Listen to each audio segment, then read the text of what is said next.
My own sister stood on that reunion stage in Austin, Texas, beaming in her scarlet power suit, accepting the most distinguished alumni award, while casually implying I'd spent the last 20 years peeling potatoes. Somewhere in obscurity, and the whole room laughed like it was the funniest thing they'd heard all night.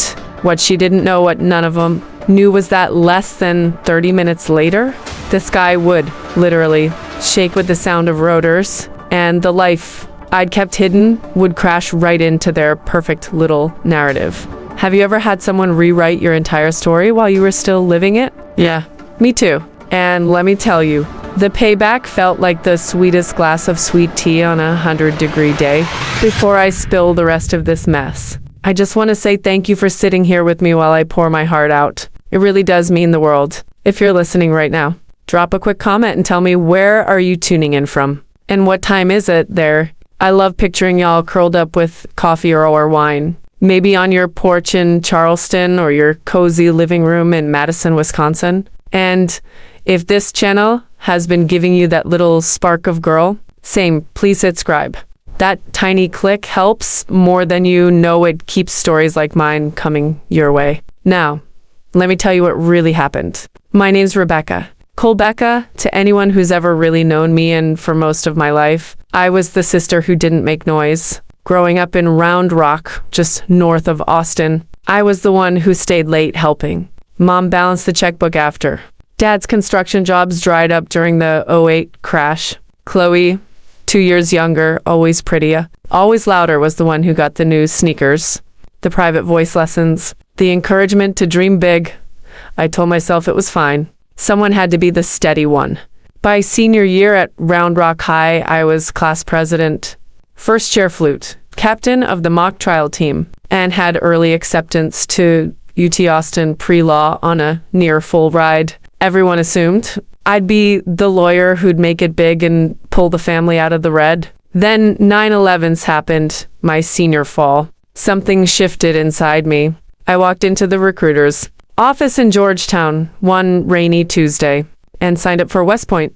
No fanfare, just quiet paperwork and a promise to myself that I'd serve something bigger than our little suburbs' expectations. Chloe cried the day I left for basic, big dramatic sobs in the Austin Bergstrom terminal. "You're abandoning us," she said, mascara streaking. Mom hugged me tight and whispered, "I'm proud, baby. Just come home safe." Dad couldn't speak. He just squeezed my shoulder so hard I still feel the ghost of it sometimes. I didn't tell them everything after that. Not the classified briefings. Not the nights in windowless rooms running threat vectors. Not the call sign that became more real to me than my own name. I sent postcards from places I couldn't name, wrote letters full of vague training, his intense updates, and let them believe I was mostly pushing paper behind a desk somewhere safe. It was easier that way. Safer for them. Safer for the mission. Meanwhile, Chloe built her spotlight. She finished UT with honors, went straight to Georgetown Law, on loans were still paying off in spirit, landed at the DOJ, climbed fast. Every holiday she'd arrive with new titles: Assistant U.S. Attorney, Senior Counsel. Then last year, Deputy Director for Cyber Oversight out of the Western region. She started a podcast too, Justice Unfiltered, episodes titled things like When Sisters Choose Different Paths and Why Visibility Matters in Leadership. Subtle, right? I listened to exactly one. She spent 15 minutes talking about how hard it was to carry the family legacy when one sibling opted out of ambition. The comment section ate it up. Chloe's the real queen. Some people just fade into the background. Sad. I turned it off when someone wrote, "Bet the sister's a burnout living off mom now." That one stung more than it should have. Fast forward to our 20th high school reunion at the Omni Barton Creek Resort. I drove up from San Antonio in my 10-year-old Honda Civic, wearing the same navy shift dress I'd bought on clearance at Nordstrom Rack for my promotion ceremony 2 years earlier. No one saw the single silver star pin I'd tucked inside the lining. Why would they? I looked like every other exhausted 38-year-old woman trying to look put together on a budget. I walked in, got my plain paper name tag, Rebecca Cole. No title, and felt the familiar squeeze in my chest. The ballroom was dripping in gold accents and ego. Chloe was already on stage, red dress hugging every curve, microphone in hand, like it was born there. And after 15 years of service, I'm proud to say I've just been appointed Deputy Director for Western Cyber Oversight. But I'll never forget where it all started, right here at Round Rock High. Polite applause. Then the kicker. I do have to thank my big sister Becca, who's here tonight. She's always been uniquely herself. The room tittered. Not mean exactly, just that comfortable. Familiar laughter that happens when someone signals you're the punchline. I found table 14 back corner near the kitchen doors and sat. Having a shrimp cocktail stared back at me. Jason Hart, yes. That Jason, the one who'd once told me enlisting was throwing my life away, spotted me from across the room. Still tall, still smug. Now a commercial real estate developer with a Rolex and a spray tan. Becca, he drawled, sliding into the seat next to me without asking. Still out in the desert somewhere? Or did you finally come home to roost? I smiled tight. Nice to see you too, Jason. He laughed like we were sharing an inside joke. Come on, I'm kidding. But seriously, pre-law? Remember? What happened? Before I could answer, a woman, 2 seats over stage, whispered to her friend. Didn't she drop out of law school? Such a shame. So much potential. My water glass trembled for half a second. I steadied it. Chloe floated by our table a few minutes later, theatrical air kiss and all. Becca, you made it. I almost didn't recognize you in that navy thing. Vintage? It's just a dress, I said. Always so practical. She tilted her head. That little condescending smile she'd perfected by age 16. We really should catch up. You've got so many quiet stories, I'm sure. Only the ones worth keeping, I replied. She laughed, bright, performative, then looped her arm through. Jason's like she'd done it 1,000 times. Come on, golden boy. They want the power couple photo. Jason hesitated, glanced at me, then let her pull him away. I stayed at the table a long time. People drifted past. Some nodded politely. Most didn't notice me at all. Melissa Junkwit. Kind Melissa, who'd been in orchestra with me, caught my eye from 3 tables over. She gave a small, real smile. Not pity, solidarity. I lifted my glass to her. She lifted hers back. Around 10:30, the program shifted to the Alumni Awards. The MCEA former prom DJ gone bald boomed into the mic. And now, the 2003 Most Distinguished Alumni Award goes to Deputy Director Chloe Cole. Thunderous applause. Chloe ascended the stage like she'd rehearsed it in her sleep. Scarlet dress catching every light. She took the mic, paused for effect. Thank you. I'm honored.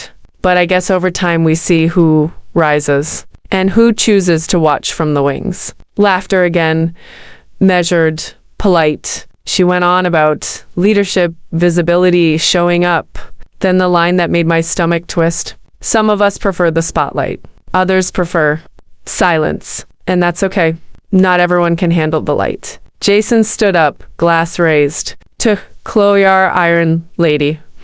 Proof that leading from the front beats hiding in the shadows. Unless you're peeling potatoes on a base somewhere in Nebraska. The room erupted. I didn't flinch. I'd spent 2 decades learning how to feel rage and show nothing. But inside, something cracked open. I slipped out to the balcony. Cool night air hit my face. Hill country stars glittered above the golf course. My encrypted phone buzzed once, soft, insistent. Incoming secure call. LSJ-2, Cyber Command. I stepped farther into the shadows and answered. His face appeared.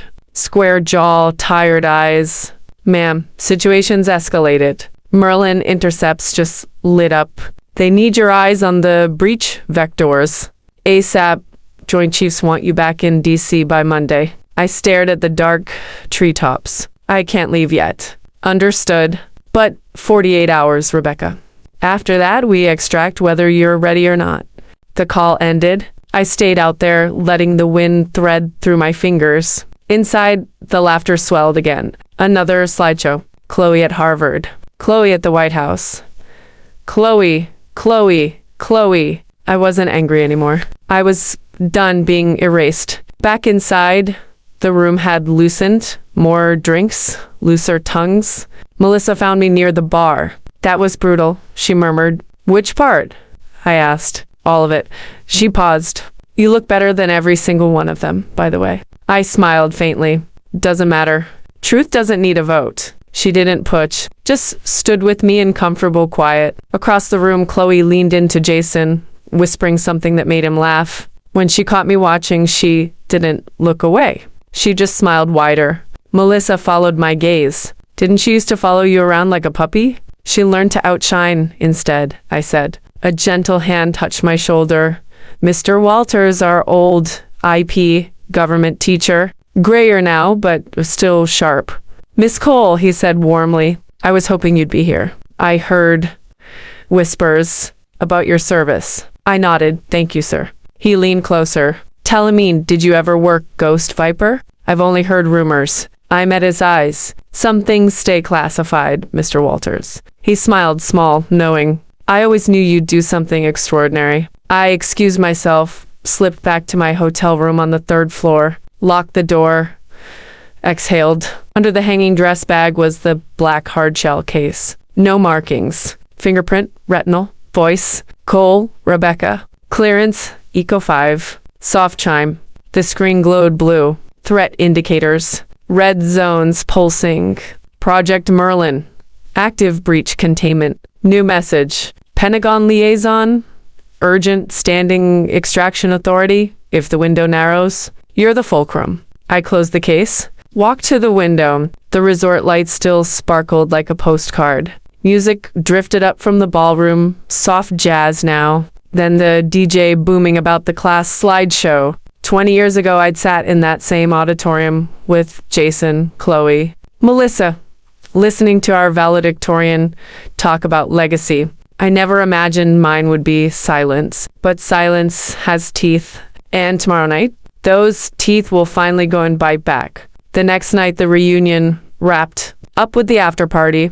On the lower lawn, string lights, live band playing oldies, open bar flowing like the Colorado River after rain. I'd changed into jeans and a simple black sweater. Hair pulled back, blending into the edges the way I always had. Most people assumed I'd already left. Good, let them. I stood near the trellis line, sipping club soda, watching Chloe work the crowd like it was her personal campaign trail. Jason hovered close, laughing too loud at her jokes. Every so often she'd glance my way, not with warmth, but like she was checking to make sure the background prop was still in place. My phone buzzed again, not encrypted this time. A text from Melissa.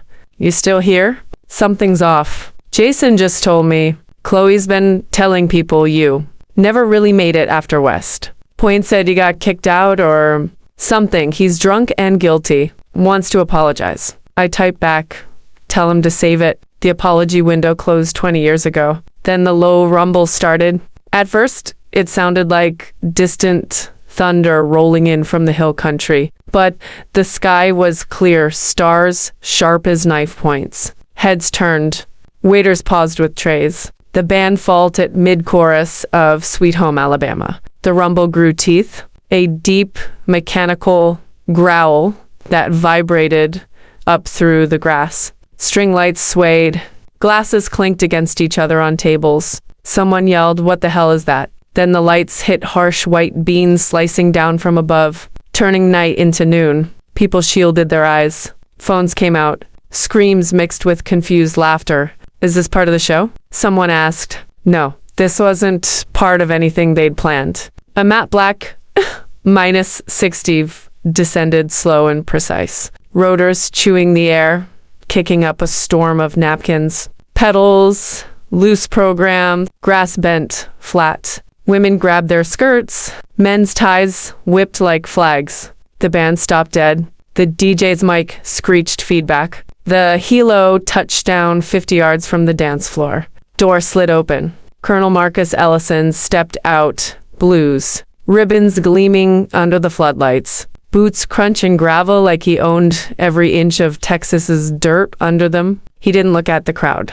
His eyes locked on me. I walked forward. No rush, back straight. The wind from the rotors tugged at my sweater, but I didn't flinch. He stopped 3 feet away, saluted crisp textbook. "Lieutenant General Cole," he said, voice carrying over the stunned silence. "The Pentagon requires your immediate presence. Briefing on Merlin breach vectors." "Ma'am." The words landed like artillery. A gasp rippled through the crowd. Phones trembled in hands. Someone dropped a champagne flue glass, exploding on the stone path. Jason's voice cracked from somewhere behind me.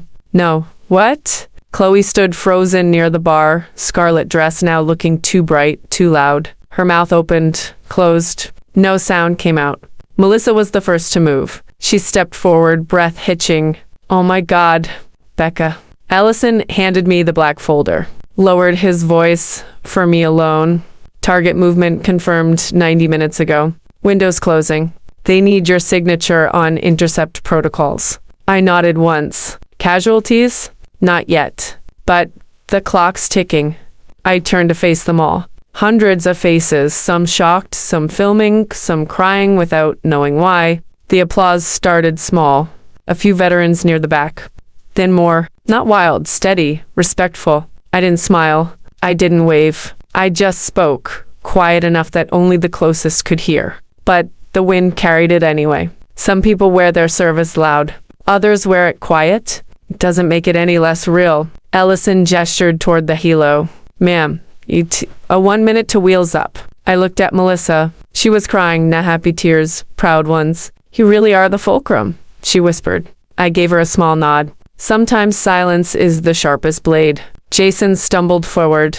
"Becco, General, I didn't know." "I swear I didn't." "That's the problem," I said, calm. "You never looked." Chloe finally found her voice. "Rebecca, you're in the military?" "Like, actually?" I met her eyes. "I was never peeling potatoes in Nebraska." "Chloe, I was running cyber defense ops that kept this country safe while you were building your brand." Her face crumpled, not in shame exactly, but something close. Realization hitting like cold water. As the rotors spun up again, I climbed aboard. Ellison followed. The door sealed. We lifted off, the lawn shrinking below, those tiny figures staring up. Phones still raised, lights flashing like dying stars. By the time we touched down at Joint Base San Antonio, the internet was already on fire. Chloe's podcast dropped an emergency episode before we even cleared Austin airspace. My sister, the myth. She spun it fast. Her sister betrayed by secrecy. Family values shattered. How could I hide something so big from the people who loved me? Hashtag stranded within hours. Hashtag sister in shadows. Hashtag warrior or PR stunt. Hashtag Rebecca Cole fraud. Back in D.C. 2 days later, the Pentagon skiff smelled like coffee and stress. Colonel Ellison walked me through the corridor, briefing on the move. Civilian chatters bleeding into the OPSEC vector. "Your sister's episode got picked up by 3 pseudo-news sites. They're calling your rank a deep state narrative if it escalates." Merlin could get drowned in noise. I stared at the threat map. Red pulses everywhere. She didn't know what she was feeding. "Maybe she did," he said quietly. I didn't answer. "Just open the next file." That night in my temporary quarters, Melissa sent a voice note. "Becca, Jason told me everything. Chloe went to the alumni board right after you enlisted. Said you asked them to scrub your name from the honors list, that you didn't want the attention. She forwarded fake emails. She even killed your Medal of Honor nomination in 2018, told the board you withdrew consent. She had your emergency contact access back then. She erased you, Becca, not just from view, from record." I sat on the edge of the bed, folder open on my lap. The weight wasn't anger anymore. It was grief for the sister I thought I knew. For the years I let slide because family is supposed to be safe. But grief has an expiration date when survival's on the line. 3 weeks later, I walked uninvited into the Round Rock High Alumni Legacy Restoration meeting. Chloe had called it to protect the integrity of the class record. Translation: block any retroactive honors for me. I wore my service blues, no announcement. Just stepped through the auditorium doors mid-speech. She froze at the podium. Ivory suit, pearls, poised until she wasn't. The room went dead quiet. I walked the center aisle, boots echoing, every eye on me. The board chair stammered. Lieutenant General Cole, we weren't. I'm requesting 3 minutes, I said. Chloe's jaw tightened. She stepped aside.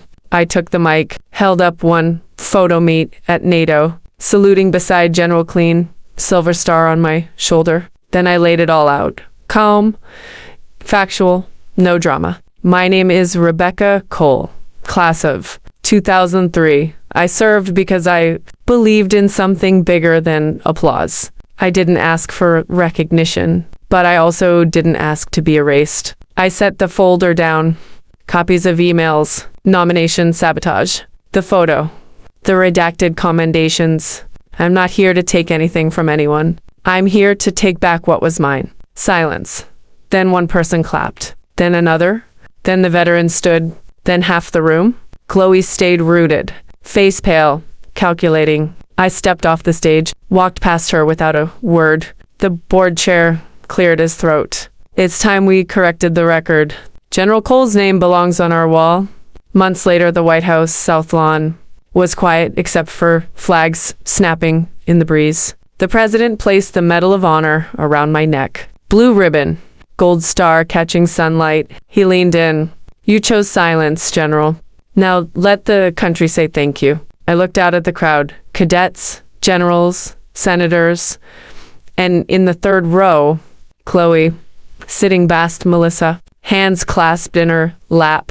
No phone, no recording, just watching. After the ceremony, she waited by the side path. No makeup, jeans, braid, eyes tired but clearer. She held out a small velvet box. Inside an old Halloween photo. 2 little girls in cameo saluting. Me serious, her grinning. I almost threw it away, she said. 6 times. I looked at her. Really looked. I spent 20 years trying to outrun your shadow, she whispered. Turns out I built the shadow myself. I reached across, laid my hand over hers. Then maybe we stop running, I said. It wasn't forgiveness, not yet. But it was a door cracked open. Today, I teach at Fort Liberty. Ethical leadership. Asymmetric threats. How to lead when no one's watching. Chloe's working on a docu-series, Now Women in Command. She interviewed me last month. No spin, just questions.